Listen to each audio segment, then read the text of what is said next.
Գյորջյան Կասկադ 60 ամիս փուլային վճարում բազմաթիվ առավելություններ։ Ինչ են քննարկել, ինչ են Գործարարներ են հանդիպմանը եղել, ինչ են ուզում ներմուծել։ Պարոն Գրիգորյանի գրասենյակից ճիշտ է, եթե կա այդպիսի տեղեկատվություն։ Հայտնի հաստատել են։ Ես չունեմ։ Իսկ դուք ինչու օրինակ պատրաստակամություն չեք հայտնել մասնակցել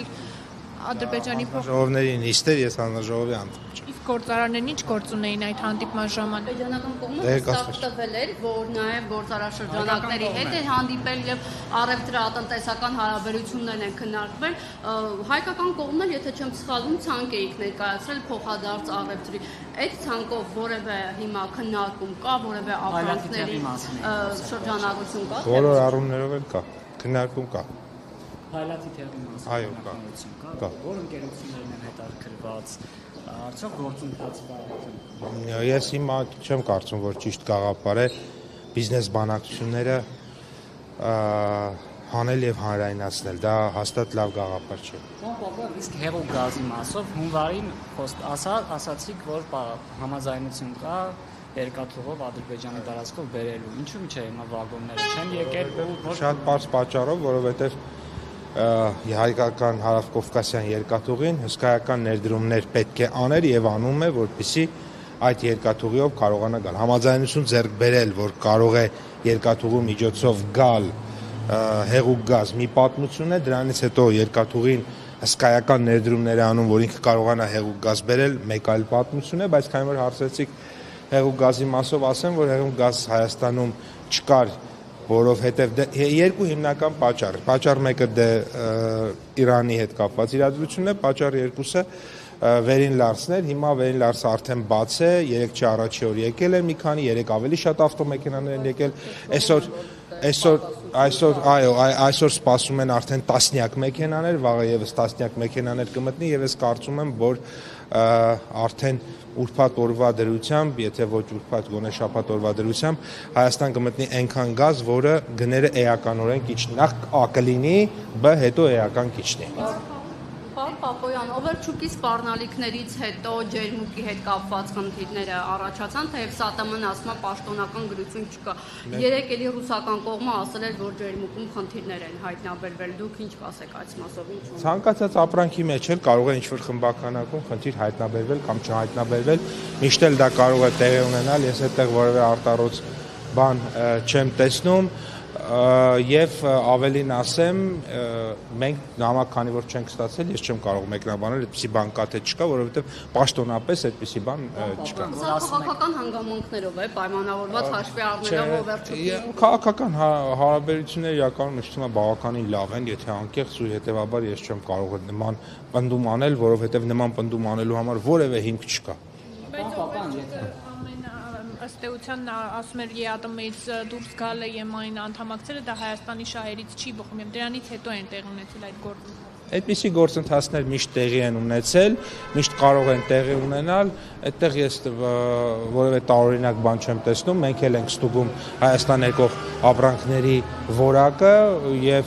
այո, կարող է նախկինում այդպիսի ստուգումներ չեն եղել այդ մեծ ծավալներով, բայց ես կարծում եմ, որ օրինակ ժամանակն է, որպեսզի մենք եւս բոլոր երկրներից Հայաստան եկող ապրանքների նկատմամբ որակական շատ կարեւոր հսկողություն սահմանենք, որովհետեւ մեր քաղաքացիների առողջությունը շատ կարեւոր է մեր համար եւ մեր քաղաքացիների առողջությունը շատ առաջնահերթ խնդիր է մեզ համար եւ դա է պատճառը, որ մենք դրանց մեծ ուշադրություն ենք դարձնում, նաեւ տեղական արտադրության մեջ որակական հատկանիշների վրա էական ուշադրություն ենք դարձնում։ Օրինակ տեսեք, երեք մենք գնացել էինք մի ջերմատուն, որտեղ ստուգեցինք պոմիդորը եւ վարունգը եւ տեսանք, որ նիտրատների քանակը մի դեպքում սահմանվածից մոտ 10 անգամ պակաս էր, մի դեպքում սահմանվածից 2 կամ ավելի անգամ պակաս էր։ Սա նույնպես մեր քաղաքականությունների արդյունքն է, որ մենք պետք է զարգացնենք այնպիսի տնտեսություն, որտեղ ապրանքներ, որոնք որ մեր հանրային առողջությունը կվտանգեն ու ժողովրդի առողջությունը կվտանգեն, չպետք է մտնեն շուկա։ Ամեն դեպքում երկաթուղիներով այլ ապրանքներ եկել են։ Հեղուկ գազի դեպքում ո՞րն է խնդիրը, որտեղ հեղուկ գազը հեղուկ է։ Այդպիսի հատկանիշ ունի։ Ի տարբերություն մյուս եկած ապրանքների, որոնք հեղուկ չեն։ Հաշվի առնելու մի ճշտում էլի ձեր թիմակիցներից Այսինքն հեղուկ են, հեղուկ եկել է, բայց հեղուկ գազը ինքը այլ պահման այլ պայմանները ինքը ենթադրում ամեն ապրանք օրինակ նախկինում մեր երկաթուղով եկել է բենզին ինքը նույնպես հեղուկ է եղել է դիզել բայց հեղուկ գազ չի եկել այսինքն ինքը երկաթուղին պատրաստ չի եղել դրան այսինքն ինքը ցորենին պատրաստ է բենզինին պատրաստ է, դիզելին պատրաստ է, հեղուկ գազին եթե պատրաստ չի շուտով կլինի պատրաստ, որովհետև ես գիտեմ, որ բավականին ներդրումներ, ես խոսել եմ պարոն Մելնիկովի հետ, երկաթուղու հայաստանյան հարկուկասյան երկաթուղու տնօրենի հետ եւ ինքը ասել է, որ ընթացքի մեջ է ներդրումները։ Մի հարցեր ավելի վաղ խոսել եք փայլատի թերի, ալումինի, ծխախոտի տարբեր ալկոհոլային խմիչքների ներկրելու հետաքրքրվածության մասին Ադրբեջանի այս բային շրջանակը նույնն է թե ինչ որ բաներ են ավելի Չէ, նույնն է շրջանակը, որովհետև հետազոտությունը բավականին խորն է եղել, ապագա առևտրաշրջանառությունն էլ իրականում հենց դրա շուրջա լինելու։ Ադրբեջանական կողմից հետաքրքրվածություն հայկական ապրանքների վերաբերյալ օրերս նաև տեղեկատվություն տարածվեց, որ հայկական ապրանքներ են արտահանվել Ադրբեջան, հետո դա պարզ դարձավ, որ այդքան էլ քանակ է եղել։ Եղել է, այստանից որովհետև երկում էին, մեկը եկել էր։ Դե ինչ որ տրանզիտով է եղել, թե վստահ չեմ, բայց եթե կարծես թե եթե ինչ որ պատմություններ, որը պարզվեց Հոլանդիայից ներկրված այդպես բիրժայից առած վաղ շատ է, ուրեմն ես դրա մասին եմ ենթադրել եմ, որ եթե դա էր ուրեմն հետաքրքրվածություն կա հայկական որ ապրանքների Դե ես ասել եմ, այդ ցանկը մենք եղել է, վարդն է եղել, այդ հետաքրող ապրանքը եղել է ալյումինի փայլատի թեղը, եղել է էլի մի քանի ապրանքների շարք, որոնք որ կարող են լինել մրցունակ գազի թեմայով եւս մեկ հարց, քանի որ վերջին շրջանում բարբերաբար այդ խնդրի առաջ կանգնում ենք, չնայած գիտեմ, որ դա մասնավորն է ներմուծում, բայց պետություն, մասնավոր այստեղ համագործակցություն, չգիտեմ, որքանով է իրատեսական դա պահեստավորել, որպեսզի նման օրինակ դրվագների նորից ականատես չլինենք, դրանք հնար կամ ինչ է քննարկվում։ Հեղուկ գազի շուկան ինքը իրականում այն ամենա ոչ մոնոպոլացված շուկաներից է։ 100 եւ ավել ներմուծող կա։ Ես օրինակ գիտեմ մարդ որ ներմուծում է, ասենք ամիսը, չգիտեմ, 1-2 մեքենա։ Պատկերացնում եք, չէ՞, որ դա այնպիսի շուկա է, որտեղ բացարձակ մոնոպոլիզացիա չկա։ Եվ նաև դա է պատճառներից մեկը դա է, որ շատ այդ որ ներմուծողներ են լինելու, շատ մեծ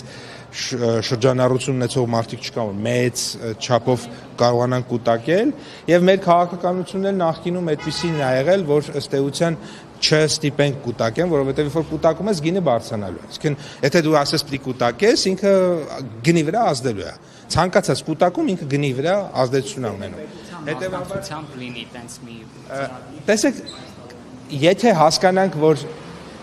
ֆորս մաժոր իրավիճակներ այսպիսիք հաճախ կլինեն, կմտածենք, բայց եթե իրավիճակը այնպիսին է, որ 3 ամիս առաջ ձյուն էր եկել, մի քանի օրով չկար, այսօր անակնկալ ձյուն եկավ, մի քանի օրով չկար, ես կարծում եմ դա պետք է մտածել, օրինակ արժի դրա համար այդ գինը վճարել, որտեղ դա գինը արժանալու, օրինակ որ այդ 6 օրը ունենանք գազ, ասենք մնացած 360 օրը վճարենք ավել 15 դրամ, արժի թե չէ։ Ես կարծում եմ, որ կարող է եւ դժվար, կարծում եմ չարժի դա, այդպես անել։ Նկատի ունեմ, պետք է վարժություններ ենք անում, աշխատում ենք, այնպես չի, որ չենք մտածել այդ հարցերի շուրջ։ Պարոն Պապոյան, մի հատ ճշգրտող հարցը, Ադրբեջանից ապրանքը, որքան մենք գիտենք, Վրաստանով է գալիս։ Ձեր թիմակիցներից, падգամավորներից մեկը ասել էր, որ ուղիղ ճանապարհով է գալիս։ Այստեղ թույլընկալում կա, թե ոչ, Ադրբեջանից եկող ապրանքը Վրաստանով է գալիս, թե կա ուղիղ։ Ես կարծում եմ պատգամավոր կպարզաբանի, բայց հարցի հասցեատերը թերևս էլի պեկն է, որովհետև այդպիսի հարցումները, որ օրինակ նույն դուք կամ ձեր գործընկերները ուղարկում եք մեզ, մենք ինչ ենք անում, մենք պեկից ենք հարցնում, տալիս ենք, մենք այդ տվյալներին չենք տիրապետում։ Եվ այսօր կաթի մթերման սուբսիդավորմանն է անդրադարձել։ Կխնդրեի մանրամասնել եւ պարոն Պապոյան, այս ամենը երբ որ ֆերմերների հետ խոսում եմ յուտ պատրաստելու համար, ասում են ընտրակաշառքի տրամաբանության մեջ են ընկալում։ Մենք ասում եմ, այսքան տարի մեզ չհիշեցին, այդքան խնդիրներ բարձրացրեցինք, հիմա միանգամից սուբսիդավորում են գարնանացանը 50%-ով, վարկերն են 0% սարքում հիմա։ Վարկերը նախկինում եղել է, գարնանացանը նախկինում եղել է, ապահովագրությունը նախկինում եղել է, ձեր ասած ծրագրերից միայն այս ծրագիրն է, որ նախկինում չի եղել, մնացած բոլոր ծրագրերը նախկինում եղել են։ Դա ինչով է պայմանավորված այս կաթի մթերման Պայմանավորված է նրանով, ճգնաժամային իրավիճակ է, թե կաթնացության, թե Չէ, պայմանավորված է նրանով, որ դուք տեսնում եք տարեստարի հանրապետությունում մարդիկ ավելի քիչ են զբաղվում անասնապահությամբ, որովհետև համարում են, որ տնտեսապես նպատակահարմար չի ավանդական անասնապահությամբ զբաղվելը, որովհետև կենթանին քիչ է կաթ տալիս, կաթի յուղայնությունը ցածր է եւ դրա հետևանքով ըստ էության մարդիկ կամած իրենց գլխականակը ավելի պակաս են պահում։ Հիմա սա բերելու է մի իրավիճակի, եթե մենք այդպես շարունակենք, որ վաղը մյուս օր մենք ունենանք կաթի պակաս եւ գները կբարձրանան, բայց որպեսզի դա տեղի չունենա, այսինքն եւ մարդիկ շատ փող աշխատեն, անասնապահությամբ զբաղվող մարդիկ, եւ օրինակ Երևանաբնակ կամ այն մարդիկ, ովքեր որ գնում են կաթնամթերքը շուկայից,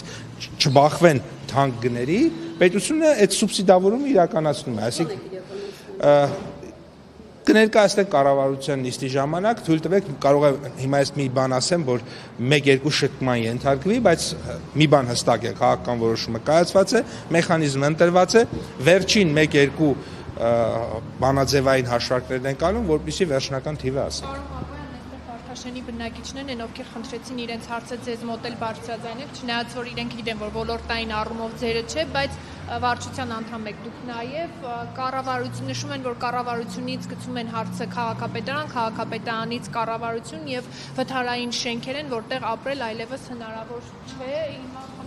Այդ հարցը մենք հասցեագրել ենք քաղաքացիական պայմանագիր կուսակցության նախընտրական ծրագրում, որտեղ մենք ռենովացիայի ծրագրի մասին ենք նշել, ինչ է ռենովացիայի ծրագիրը, տարածքը տալիս ենք բիզնեսին, բիզնեսը այդ տարածքում կառուցում է բարձրահարկ նորակառույց շենքեր,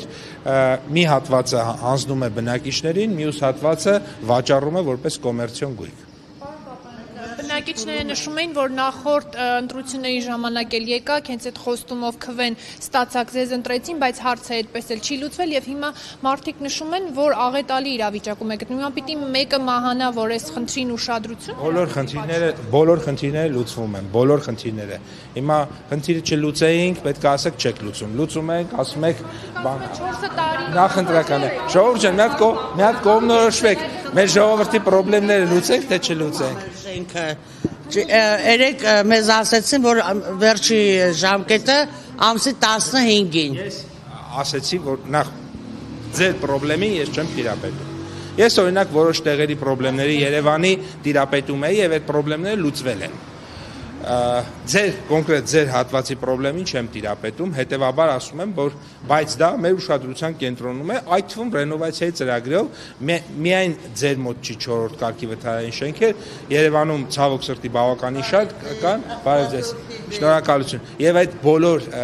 ուրեմն ծրագրերը այդ եղանակով ենք լուծելու, շնորհակալ եմ։